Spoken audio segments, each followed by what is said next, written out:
Plant का नाम है केसरी। हाँ, और इसमें बाद में इसमें येलो कलर का फूल उगता है, एकदम लंबा लंबा ऐसे करके येलो कलर का फूल उगेगा।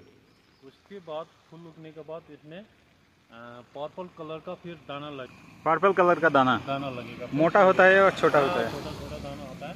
तो उसको खाने से एक प्रकार का खट्टा मीठा का टेस्ट होगा।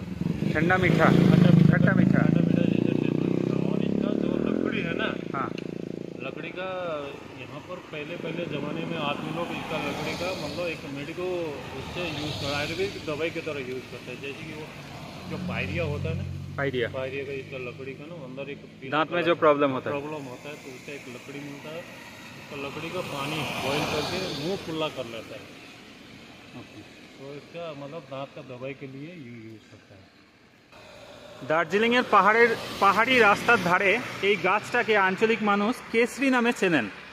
এই গাছটার একটা হলুদ ফুল আসে এবং কিছুদিন পরে ছোট ছোট ফল ধরে। সেই ফলগুলো খাওয়া হলে একটা টক মিষ্টি স্বাদ আসে। আর দাদা আমাদের জানালেন সেই পাতা যদি সেদ্ধ করে তার জল দিয়ে কুলকুচি করা হয় বা গার্গল করা হয় তাহলে মুখের বিভিন্ন সমস্যা বা মাউথ প্রবলেম দূর হয়। মাউথ ফ্রেশনারের মতো ব্যবহার করা যেতে পারে, অথবা দাঁতের যে পায়রিয়া ধরনের সমস্যা হয় তার নিরাময়েও কিন্তু এটার ব্যবহার হতে পারে।